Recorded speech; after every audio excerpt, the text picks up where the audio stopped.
Hi, welcome to my new video and the first video of 2026. Happy New Year! So in this video, I was thinking, what would be the good way to start the new year and some good content. And I was thinking, how about a quick comparison of the Nosferatu movie, and I'm talking about the 1922 original. Made in Germany, and the original source material, which is the Bram Stoker's 19th century novel. So in this video, I wanted to cover some basic differences between the narrative, the characters, the characters' fates, and so on and so on. And just full disclosure, this is going to be a full spoiler video about both materials, so I will delve deep into some aspects of both materials, both the source material, the novel, and the 1922 movie. So, without further ado, let's keep going. Bram Stoker's Dracula isn't just a monster. He's a Victorian anxiety given form. The Count is tall, refined, well-spoken, and educated. He understands law, language, and etiquette. Crucially, he can pass as human. Dracula doesn't crash through doors. He's invited inside. His threat isn't limited to violence. Dracula represents corruption of mind, body, and society. He comes to London not to feed once, but to spread. An ancient aristocrat colonizing the modern world from within, he embodies fears of degeneration, sexuality, and foreign influence. The horror here lies in seduction and transformation. This is decaying nobility infecting modernity, one carefully chosen victim at a time. Prana Film wanted to adapt Dracula but couldn't secure the rights. Florence Stoker, Bram's widow, refused permission, so Alban Grau, the studio's occult-obsessed founder, made a decision that would define film history. He made it anyway. Names were changed. Dracula became Orlock, England became Germany, Harker became Hutter. This wasn't just legal evasion, it was forced reinvention. Every alteration was a creative risk taken under threat of litigation. Ironically, that pressure sparked innovation. In trying not to copy Dracula, Nosferatu became something entirely its own. What began as infringement turned into rebellion, and rebellion turned into one of cinema's most influential horror films. Dracula hides in plain sight. He's strange, yes, but subtle. A wolf in tailored clothing. Orlock is, on the other hand, something else entirely. Bold, skeletal, rat-toothed, claw-fingered. He looks wrong. Max Schreck's performance strips away all pretense of humanity. There's no charm here, only decay. This change reflects the shift from literature to silent film. Psychological ambiguity doesn't read the same without dialogue. German expressionism externalized inner horror. Instead of implying corruption, Nosferatu shows it. Orlock doesn't infiltrate society, he assaults it visually. The monster is no longer hidden, he is unavoidable. In Stoker's novel, vampirism is a moral and spiritual disease. Lucy's transformation reflects Victorian fears of sexual and social degeneration. Dracula spreads corruption subtly through influence and desire. Nosferatu makes that threat literal. Orlock brings plague. Rats pill from his coffins. Disease spreads through the town. Death is visible, biological, and unavoidable. This wasn't accidental. Post-World War I audiences had lived through mass death and the Spanish flu. Plague wasn't a metaphor, it was memory. Murnau translated abstract fears into something immediate and physical. The horror wasn't moral collapse, it was epidemic annihilation. Dracula is defeated by teamwork. 6 characters combine science, faith, and modern technology to hunt the Count across Europe. It's a story of collective resistance and rational cooperation. Nosferatu, meanwhile, collapses this into one figure, Ellen. The group becomes a lone woman whose self-sacrifice saves the whole town. Cinematically, it's effective, focused, mythic, and clear. Thematically, it's a shift.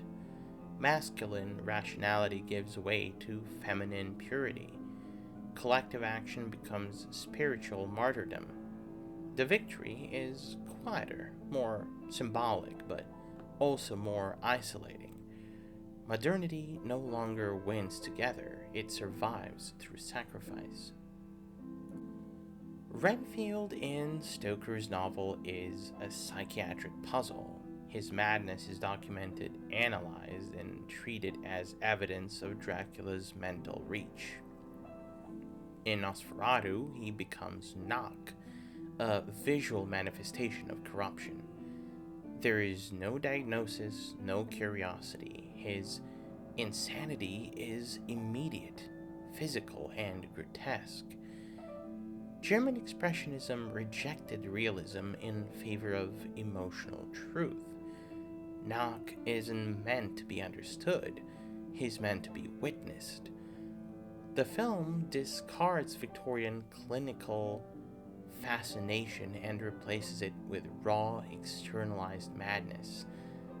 Less subtle, but far more cinematic.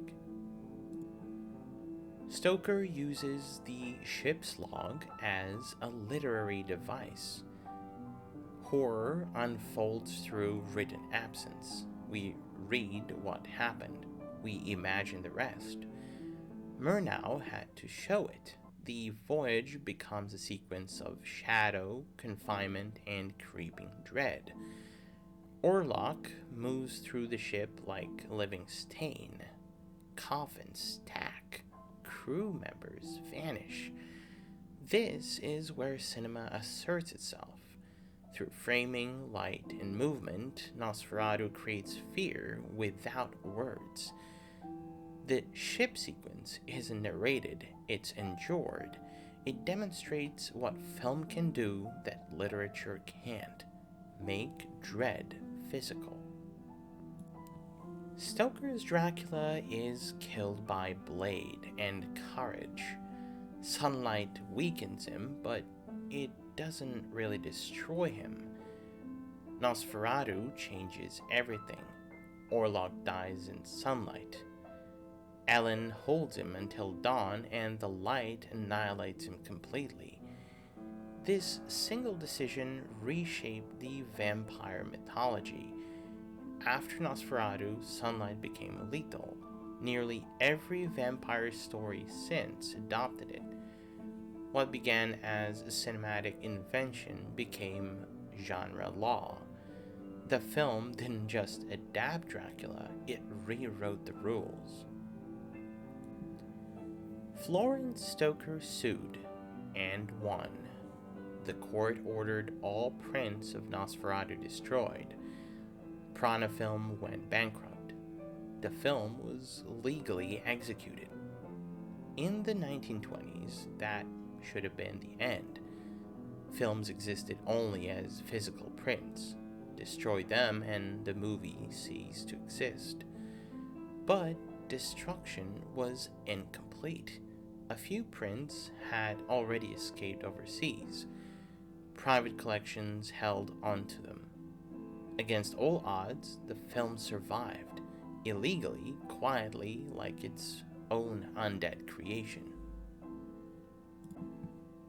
The irony here is perfect. A film about the undead became undead itself.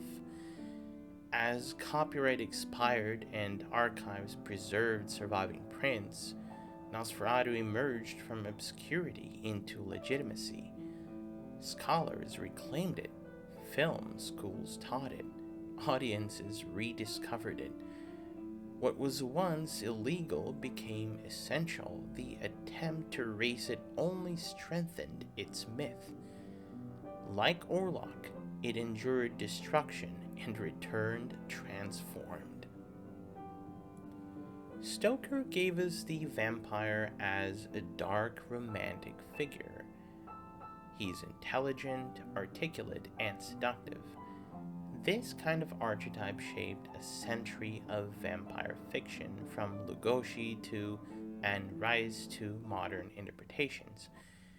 These vampires tempt rather than terrorize.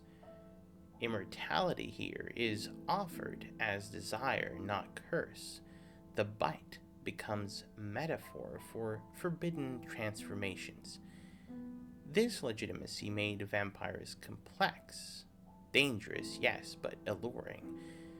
That duality began with Dracula and continues to define the genre.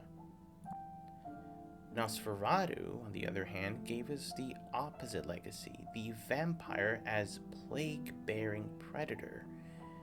Grotesque, inhuman, and terrifying. This lineage runs through Salem's Lot, 30 Days of Night, and beyond. It also cemented horror's visual language, shadows, angles, and distortion. Where Dracula seduces, Orlock overwhelms. Where one whispers, the other looms. Horror cinema still draws from this very visual DNA. Neither version replaced the other. Both survived, and together defined vampire mythology. Dracula offers infiltration and psychology. Nosferatu offers spectacle and dread. One corrupts from within while the other devastates openly. Their coexistence expanded what vampires could be. Understanding one deepens the appreciation of the other. Order destroyed, Nosferatu survived. Legally killed, culturally immortal. The court won the case. History chose otherwise. Today, both Dracula and Nosferatu exist freely, studied, and celebrated. The attempt to erase the film became part of its legend. Like its monster, it refused to stay buried, and in surviving, it permanently changed the horror cinema forever. The Phantom won. What do you think about the novel, and what do you think about the 1922 movie? Did you like them? Which one do you prefer and why? Click like and subscribe. And please share this video as well with your friends to get more videos to come.